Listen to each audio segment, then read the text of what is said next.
welcome back to my channel. So today I am filming. You already know what I'm filming from the title. You already know what I am filming. So I'm gonna get right into the video because I don't want this video to be long at all. First of all, do you guys like this setup? I feel like it's kind of moody.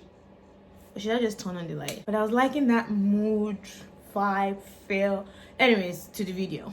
I got married December 20th and 22nd of 2018 in Lagos, Nigeria. Whoop, whoop, whoop, whoop, whoop.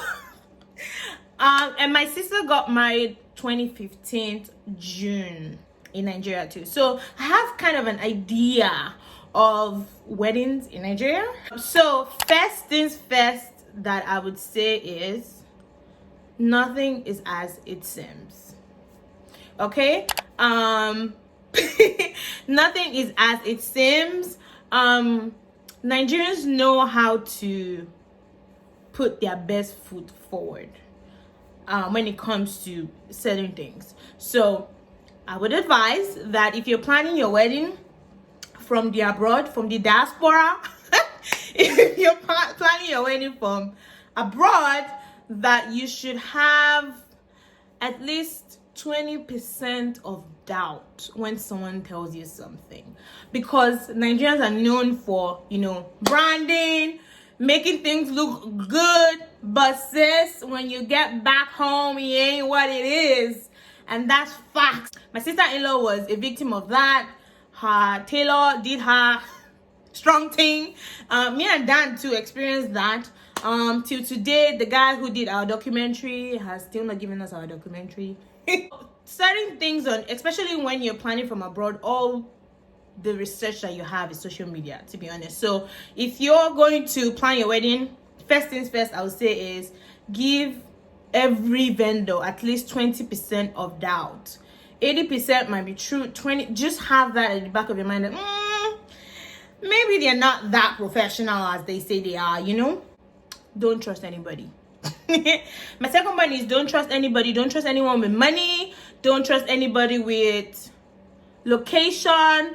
Don't trust anybody with literally anything, because I don't care if it's your cousin, you grew up together, whatever the case may be. Nigerians can be bought. That's the truth. I really can't explain this without giving names, but I don't want to drop names, because the reason why I say don't trust anybody is certain things need to be kept private until it is like 2 days to the wedding, just because of privacy, just because of security. So I would advise that you guys, if you're planning your wedding abroad, don't give people too much details except if it's necessary until the last minute, because Nigerians are not that organized anyway, so they don't need that information until the last minute. The idea of a Nigerian wedding nowadays is ridiculous. It always has to be over the edge, like fireworks, people coming down from the ceiling, somebody rising from the ground. Like, it is ridiculous. And because of that, most event planners force their clients to do that. Either it be it, branding everything, your name has to be on everything, all your cups, your pictures has to be on it, the floor you're walking on is down where's Lara, this is that. Like, it doesn't really have to be like that. And because you're coming from abroad, they always think that you have money. Your event planner might force you to do things that you don't want to do. So my advice to you is be firm on the things that you want. The things that you count as not necessary, don't be swayed, because at the end of the day, those event planners, they take it as a competition. That event planner brought Jesus from heaven for that guest, so therefore this wedding we're going to bring Jesus, the Holy Spirit, and God. that kind of energy. Most event planners do that. It is known in Nigeria. That is not something that Lara made up. Like, event planners in Nigeria like that. Like, they make the wedding so competitive. It's like it's not about love anymore. It's not about the people getting married anymore. It's about who can do the most at a wedding. So my advice to you is be certain about things that you want. The things that you don't want, be like, I don't want it, I don't want to talk about it. Like, because they know how to sway you into doing things that you really don't want and really don't need. When you're paying for certain things, especially when you're paying to your vendors, please pay from a Nigerian account. I would explain that. If you're paying, I would say that you send money into your Nigerian account or your spouse's Nigerian account and then pay from there, because vendors know how to scam you. They are in Nigeria, they have Nigerians working for them, they can scam you. So my advice to you is send the naira, send the dollars or the Canadian dollars or whatever currency you're spending, send it to your Nigerian account, and then send it to your vendor, send it to your event planner from there, so you know exactly how much you're paying. Because planners, when you're sending money from abroad, exchange rates can affect it, this one, that one, and then they will tell you you send 10,250 instead of 10,600, and you're like, really? And I hate things like that. So if you want to be extra careful, especially with Nigerians, pay money into your Nigerian account and send it to the vendor. Discuss with your spouse the most important things for you guys. Have a list for your wedding. You and your spouse sit down and say, what is important to us? What do we want to be perfect at our wedding? Write it down. Either be photography, dresses, your video, your outfit, your makeup, what are the things, and then pass that message on to the event planner. And then the event planner will pass it on to those vendors. Because to be honest, not everything at your wedding would go as planned. And that's just the truth. 80% of the things you plan will go as planned. It is just Nigeria. That's how it is. Even in America too, like, things happen. So just make sure that you write it down, note the things that are most important to you and the things that you want to happen perfectly, and then you can pass that message on so that you're not overwhelmed by the outcome of certain things, if that makes sense. So write down everything that's most important to you and your spouse, and then pass it on to your event planner, your sister, your cousin, your brother, everybody, your most trusted person. Pass it on to everybody so that they know that these things, I want to be perfect, I need you on these things. If you're planning your wedding from abroad, from the diaspora, you need to be able to hold people responsible. You know, if you're one of those people that be like, oh, it's the deed has been done. Not in Nigeria. If you're doing the deed has been done, everything will be done anyhow. So you have to be somebody who holds people responsible, because Nigerians do anyhow with another person's money. When it's another person's money, they will do you anyhow. But if you're somebody who can hold people responsible, people will be on their toes when they serve you. Learn how to hold people responsible. If you're able to hold people responsible, things will go very well for you, especially in Nigeria, because they would know that, okay, even if you don't know about what you're talking about, you kind of have an idea and you're holding somebody responsible, they will kind of work on their toes for you. Which leads me to my next one. If you're paying for a service to somebody, I would advise that you ask as many questions as possible. There is nothing like too much communication. If you're paying somebody to do something for you, tell them, this is what I want, this is how I want it, this is what I want. Don't let anybody sway you. Don't let anybody tell you you're calling too much, you're asking too many questions. Because if you don't ask plenty questions, you will not be able to cut out the bullshit. You will not be able to know when they're lying. So ask questions. Ask one question 7 ways so that you can know, this is not what you told me before, this is what you're telling me now. And write things down.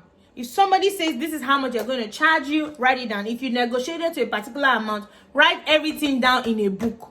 Because when the day comes, they won't be like, oh, I said this. No, that's not what you said. I wrote it down on this day, on this day, on this day. You said this. This is how much you were going to charge me. Because when the day comes, they always like to, I've never seen any Nigerian vendor that doesn't do this. They always like to add one thing or the other. We forgot to add this, and this, and this. Because of that, it is now no longer 700. It's now 750. You're like, but that's not what we agreed on.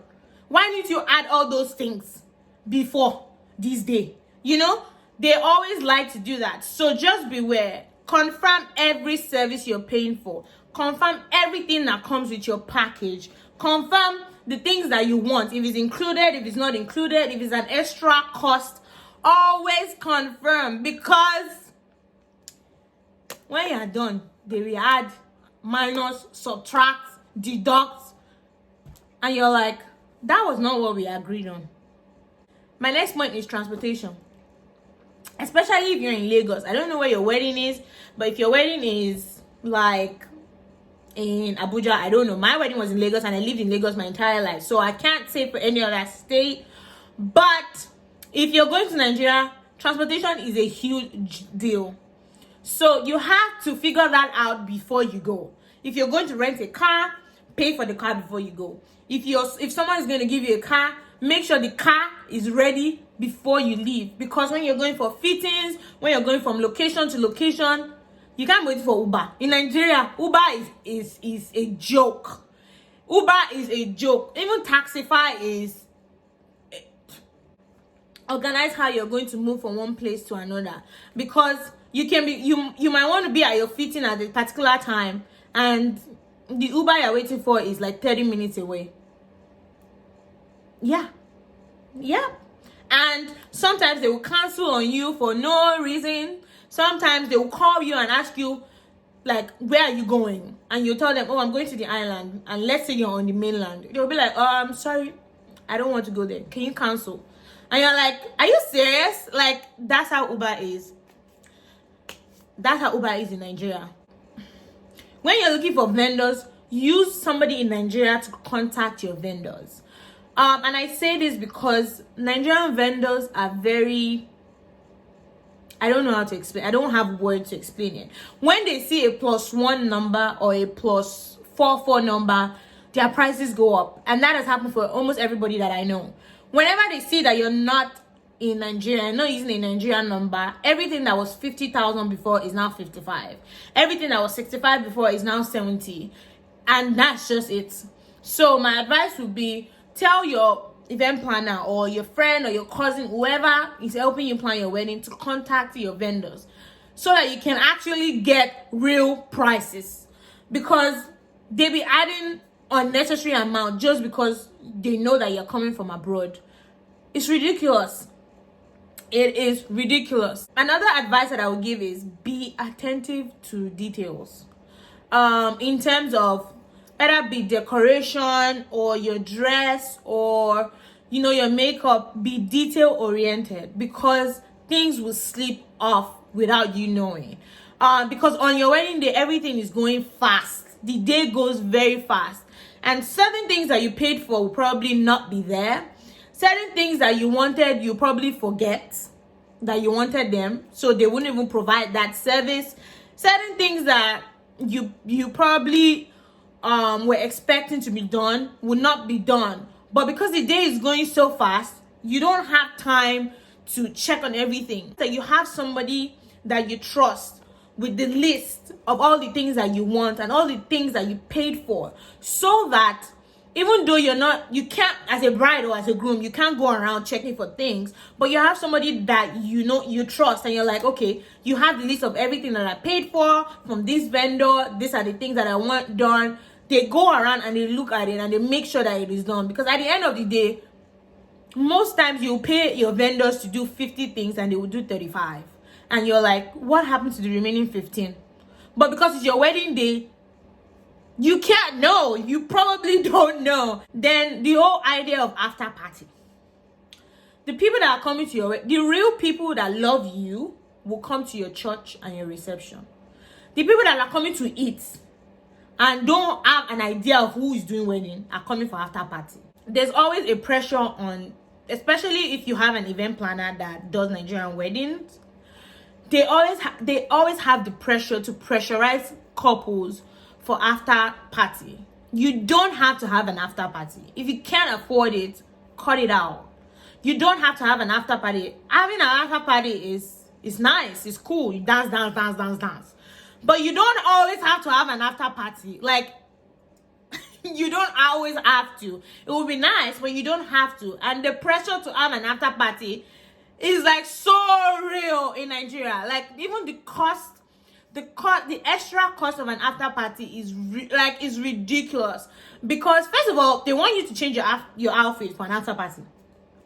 They want drinks. You have to buy alcohol. You have to buy, all the after party props, all the things. And those things cost money. If you cannot afford it, cut it out. Because at the end of the day, those people that are coming to eat drink, half of them you don't know. Half of them don't know you either. So that's my advice to you. Cut it out. If you want an after party, go to the club. It's not by force. After party is not by force. Have a budget. Have a budget for everything. Have a budget for transportation. Have a budget for food. Have a budget for everything. Because if you don't have a budget, they will just be doing you like this. And that's the truth. Even when you're spraying, have a budget for how much you're going to spray on your wedding day. Have a budget for everything. Have a budget for everything. Because money will be flying out of your pocket left and right. Like, before you know it, 2 days before your wedding, you're like, you don't have any money left. Even for charity giving, have a budget for. Because people will come to your wedding and ask you for money. Even on your wedding day, you'll be dancing like this. And people will say, Auntie, do you have 500 that you can spare me? I've not eaten.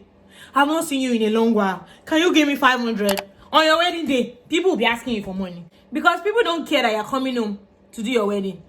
Their own mind is you're coming from abroad and you're bringing money. They don't care if you're not even working in the abroad. You're just coming from abroad. And you're coming to do wedding. You must have money. You must have money. It's for the people who can afford it. If you can afford it, have more than one vendors for your wedding. And I'll explain. For instance, photography. I had 2 vendors for photography. For food, I had 4 vendors for food. For decoration, I had 2 different vendors. So depending on what you can afford, have 2 or 3 vendors, because people be disappointing. Oh my god, they be disappointing. I'm serious. Nigerian vendors be disappointing. I'm telling you. So if you can afford it, have more than one vendor, so that when one vendor is slacking, another vendor can help. Because it is ridiculous. And because it's your wedding day, on your wedding day, you can't control certain things. So if one vendor is late, the other vendor can be early, at least. If not as early, but early enough. Because they be slacking. And that's the truth. They will tell you traffic, we didn't see enough people, there's traffic, there's something, there's pothole, we couldn't get there early. And there's nothing you can do about it. So have more than one vendors if you can afford it, have more than one vendors. Because, sis, I don't want you crying on your wedding day.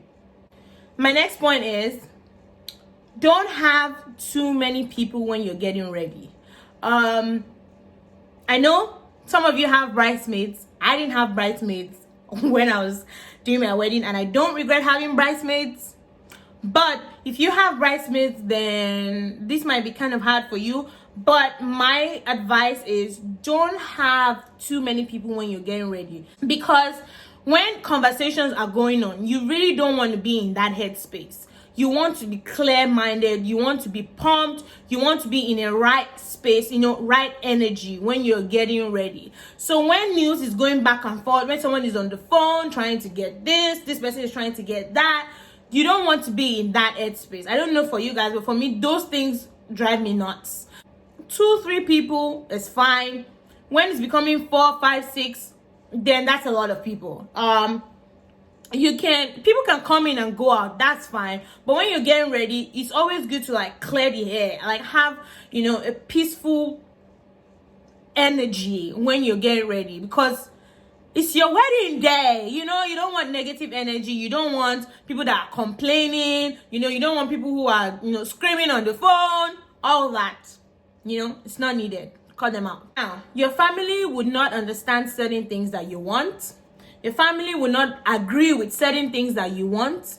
Your family would not want certain things that you want. And that is okay, sis. If you can afford it, pay for it and get it done. Because it's your wedding.